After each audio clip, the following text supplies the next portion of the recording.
नमस्कार, स्वागत है आपका प्राइम टीवी में और मैं हूं आपके साथ स्वप्निल यादव। वक्त हो चला है प्राइम उत्तर प्रदेश का, तो रुक करते हैं यूपी की खबरों की ओर।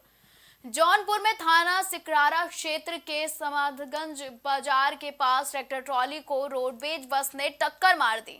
बताया जा रहा है कि छत की ढलाई करके ट्रॉली से मजदूर घर लौट रहे थे, इसी दौरान ये हादसा हो गया। हादसे में कुल 6 मजदूरों की मौत हुई है, वहीं घायलों को पुलिस ने जिला अस्पताल में भर्ती कराया है।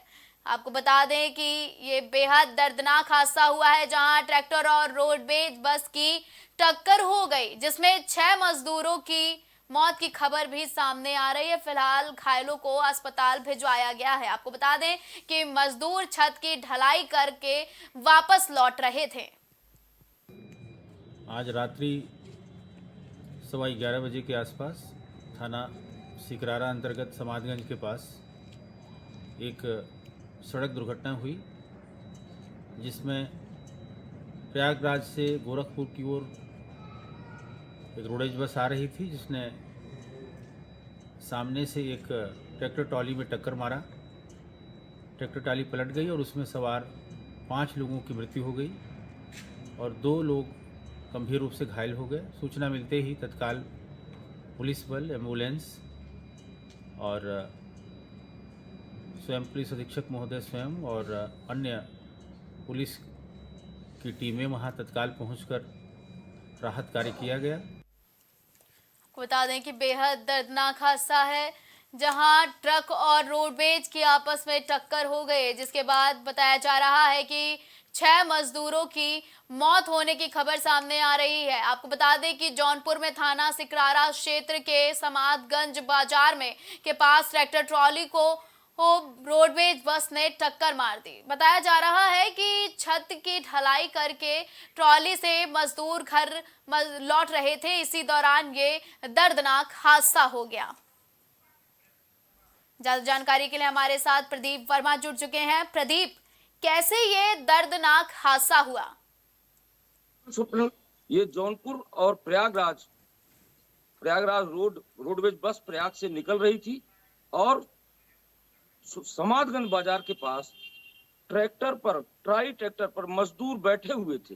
लगभग संख्या 7 की थी मजदूरों की, जिसमें रोडवेज बस ने जोरदार टक्कर मारी और ट्रैक्टर टाली सहित खाई में पलट गई, जिसके चलते मौके पर 5 लोगों की मौत हो गई, जिसमें 2 की हालत बड़ी गंभीर बनी थी, जो हॉस्पिटल में आने के बाद आज सुबह एक मजदूर की मौत हो गई। इस तरह मौतों की संख्या लगभग 6 हो गई है और पुलिस मौके पर डटी हुई है।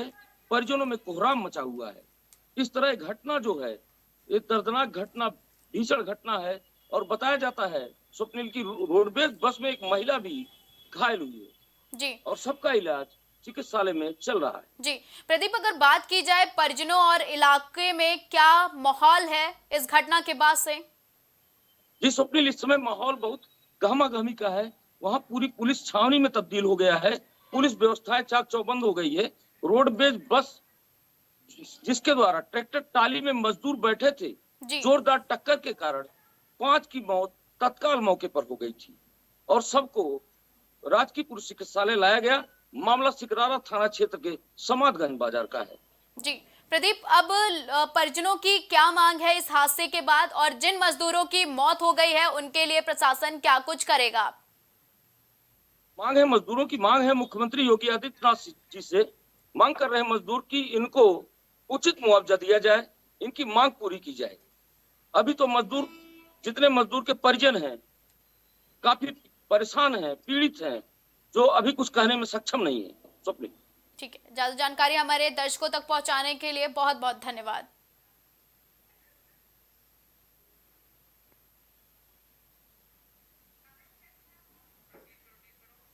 बता दें कि ट्रैक्टर और रोडवेज बस की आपस में टक्कर हो गई, जिसके बाद 6 मजदूरों की मौत हुई है। बताया जा रहा है कि छत की ढलाई करने के से घर लौट रहे थे मजदूर, उसी दरमियान ये हादसा हो गया और हादसे में 6 मजदूरों की मौत हो गई है। वहीं अन्य घायल हैं, जिनका अस्पताल में इलाज जारी है। आपको बता दें कि रोडवेज बस ने ट्रैक्टर ट्रॉली में टक्कर मार दी।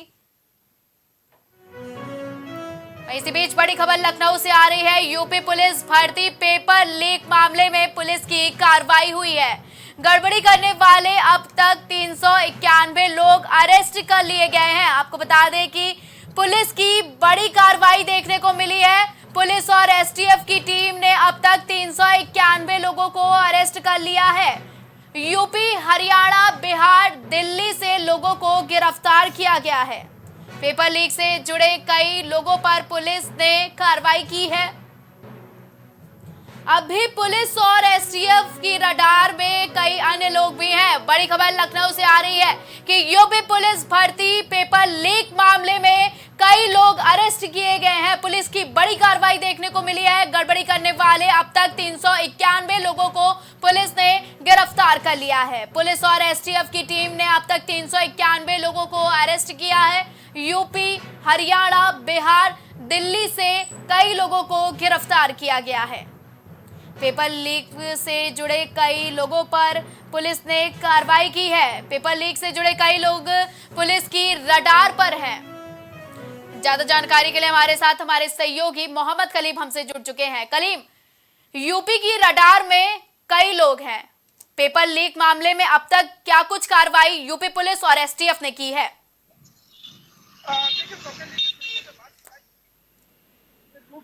यूपी पुलिस भर्ती प्रक्रिया के मामले में जिस तरह से पेपर लीक का जो मामला सामने आया था, क्योंकि 18 तारीख की अगर बात की जाए तो दूसरी पाली की जो परीक्षा हो रही थी, उस परीक्षा के दौरान जो एक नकलची पकड़ा गया था, उस नकलची के पास से जो प्रश्न के उत्तर पाए गए थे वो पूरे उत्तर तो सभी प्रश्नों के थे। और इस मामले की अगर बात की जाए तो इस मामले को लेकर के 18 तारीख को ही इंस्पेक्टर की तरफ से कृष्णनगर थाने में मुकदमा दर्ज कराया गया था, जिसमें साफ तौर से ये दर्शाया गया था कि पेपर लीक हो चुका है। और पेपर लीक मामले को लेकर के जो अभ्यर्थियों की अगर बात की जाए तो अभ्यर्थियों ने इस मामले को लेकर के एक बड़ा आंदोलन छेड़ा था, जिसमें सैकड़ों की संख्या में अगर बात की जाए सभी अभ्यर्थी गार्डन पहुंचे थे और इस मामले को तो पुलिस भर्ती परीक्षा को लेकर के निरस्त करने की मांग कर रहे थे और दोबारा परीक्षा कराए जाने की जो मांग थी, उस मामले को लेकर के सरकार के ऊपर सीधा निशाना भी साधा किया था। फिलहाल अगर सरकार की बात की जाए तो इस मामले को लेकर के परीक्षा तो निरस्त कर दी गई थी और इसके साथ ही साफ तौर से निर्देश दिए गए थे कि 6 माह के अंदर दोबारा परीक्षा होगी। और इसी मामले की जांच के लिए एसटीएफ को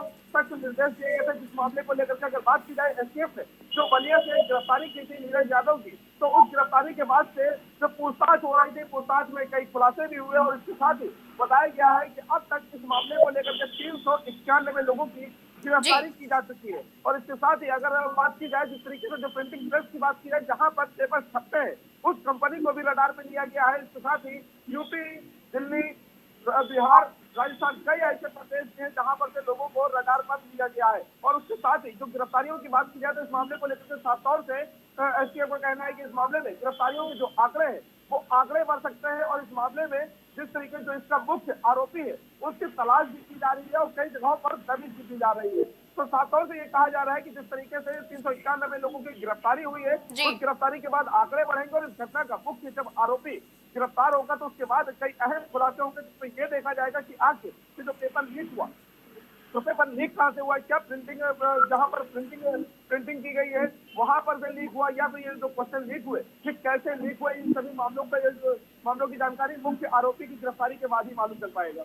ठीक है कलीम, इस मामले में सीएम योगी ने भी काफी सख्त निर्देश दिए हैं, तो इसके बाद कैसे पालन होगा और जिनकी अभी गिरफ्तारी हुई है इनके लिंक्स क्या अन्य लोगों से हैं?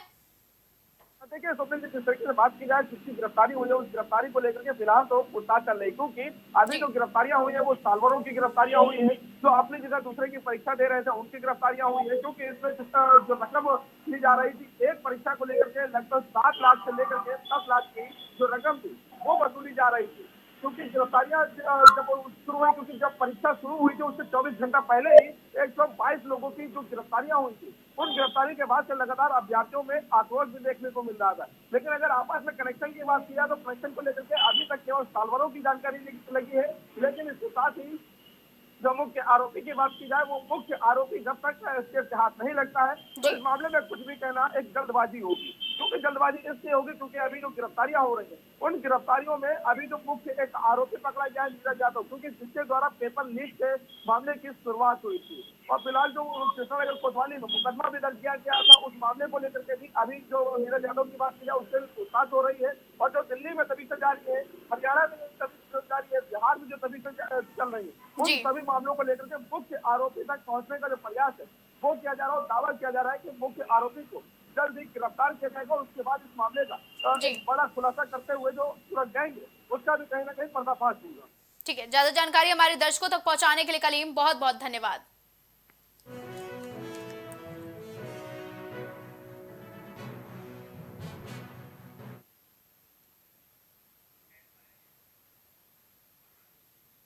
कौशाम्बी के फरवारी कस्बे में हुए पटाखा फैक्ट्री विस्फोट मामले के बाद गांव में भारी संख्या में पुलिस फोर्स तैनात है। आपको बता दें, खलाबाद के अमहा रोड पर मौजूद पटाखा फैक्ट्री में रविवार को धमाका हुआ था, जहां 7 लोगों की मौत हुई और 11 लोग घायल हुए थे। वहीं गांव में पोस्टमार्टम हाउस से मृतकों के घर तक चारों तरफ कोहराम देखते हुए अंतिम संस्कार में बवाल जैसे हालात से बचने के लिए प्रतापगढ़ और फतेहपुर पुलिस के अलावा 4 प्लाटून पीएसी भी अलर्ट मोड पर यहां पर तैनात की गई थी। आपको बता दें कि पटाखा फैक्ट्री में विस्फोट होने के बाद पड़ोसी जिले से भी फोर्सेस मंगाई गई, जिनके बीच में अंतिम संस्कार हुआ। आपको बता दें कि 7 लोगों की मौत और 11 लोग इस हादसे का शिकार हुए। ज्यादा जानकारी के लिए हमारे साथ फोन लाइन पर अरविंद हमसे जुड़ चुके हैं। अरविंद, पटाखा फैक्ट्री विस्फोट हुआ और कितने लोगों की मौत, कितने लोग घायल हुए इस विस्फोट में? जी, आपको बता दूं कि जो विस्फोट हुआ था उसमें 7 लोगों की पुष्टि हो रही है, जिसमें कि कम से कम आधा दर्जन लोग अभी घायल बताए जा रहे हैं। जी, अभी ताजा मामला ये है कि पोस्टमार्टम में उनका आज सुबह पोस्टमार्टम शुरू हो गया है, पोस्टमार्टम हो रहा है, इसके बाद अंतिम संस्कार किया जाएगा। अंतिम संस्कार पुलिस फोर्स के बीच किया जाएगा, जो कि जिले की भारी फोर्स तैनात है। 2 जिलों की फोर्स बाहर से आई है, 4 प्लाटून पीएसी आई है, जी, जिनके देख रेख में गांव में अंतिम संस्कार होगा। जी। अरविंद, क्या अपडेट है कि ये घटना कैसे घटित हुई और आसपास के इलाकों में क्या क्षति अब तक हुई है? मैं आपको बता दूं कि ये जो एक जगह थी वो गांव के बिल्कुल बाहर थी, जहां पर कोई भी किसी चीज की हताहत की अभी कोई तो सूचना नहीं है, ना कुछ हुआ है। खाली ये जो फैक्ट्री जहां बनी हुई थी वो सिंगल 1 पर्सन घर में बनी हुई थी, उसके आसपास कोई भी बस्ती नहीं थी। जो भी नुकसान हुआ है सिर्फ फैक्ट्री और फैक्ट्री में काम करने वाले मजदूरों का हुआ है। जी अरविंद, अगर प्रशासन की बात की जाए तो प्रशासन ने अब तक क्या अपडेट दी है? कितने लोग अभी अंदर रेस्क्यू से निकाले गए हैं या सभी लोग बाहर आ चुके हैं? और जो लोग बाहर आए हैं उनके लिए सरकार की ओर से क्या कुछ इंतजाम किए गए हैं? मैं आपको बता दूं कि रेस्क्यू के दौरान वहां बताया जा रहा है कि जो मजदूर बता रहे हैं कि 18 लोग मौजूद थे, जिसमें से कि 7 की मौत हो गई है, अन्य लोग अभी घायल है। वहां रेस्क्यू के दौरान कोई भी बंदा नहीं मिला है। अब वहां बिल्कुल से जमीन पूरी तरह से खाली हो गई है, अब वहां कुछ नहीं है। प्रशासन की ओर से, योगी आदित्यनाथ की ओर से मृतकों को 2-2 लाख रुपए और घायलों को 50-50 हजार रुपए मुआवजा देने की बात कही जा रही है। ठीक है, ज्यादा जानकारी हमारे दर्शकों तक पहुंचाने के लिए अरविंद बहुत बहुत धन्यवाद। लखनऊ के इंदिरानगर इलाके से लापता हुई महिला का शव हरदोई जिले के बेनीगंज पुल के नीचे बोरी में बरामद किया गया। जानकारी के मुताबिक गीता सिंह नाम की महिला के पति ने 22 फरवरी को गाजीपुर थाने में गुमशुदगी का मामला दर्ज कराया था। वहीं पुलिस ने इस मामले में गीता की कंपनी के मालिक अभिनव वर्मा से कड़ी पूछताछ की तो अभिनव ने अवैध संबंध और दोस्तों के साथ मिलकर हत्या की वारदात कबूल कर ली है।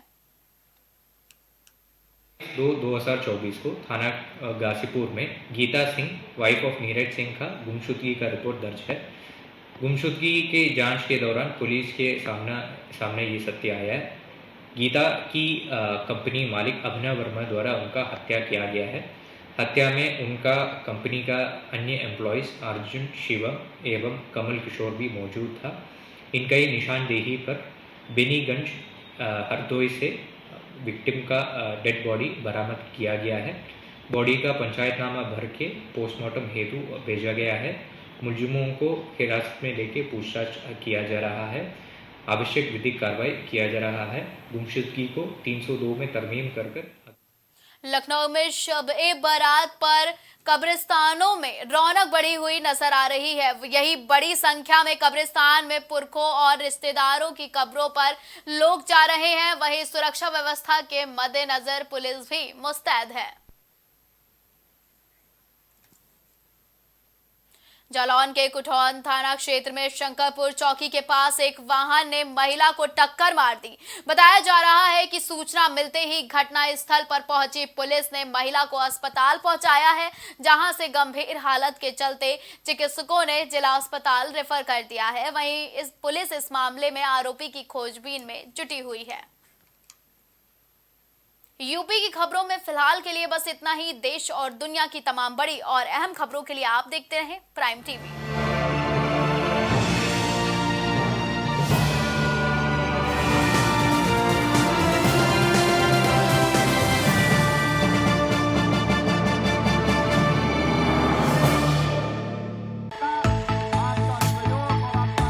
कुछ भाव पुष्प। आप देख रहे हैं प्राइम टीवी, सच साहस सरोकार। प्रधानमंत्री श्री नरेंद्र मोदी का संकल्प है कि देश का हर नागरिक पोषित, सशक्त और समर्थ बने। जब पूरा विश्व इस सदी की सबसे बड़ी महामारी कोविड-19 से जूझ रहा था, उस दौरान प्रधानमंत्री श्री नरेंद्र मोदी जी के नेतृत्व में भारत सरकार ने प्रधानमंत्री गरीब कल्याण अन्न योजना का संचालन कर देश के गरीबों की खाद्य सुरक्षा सुनिश्चित की। इसी संवेदनशीलता को जारी रखते हुए आज 80 करोड़ से भी ज्यादा लोगों को मुफ्त अनाज दिया जा रहा है। सभी को अनाज, पोषित समाज।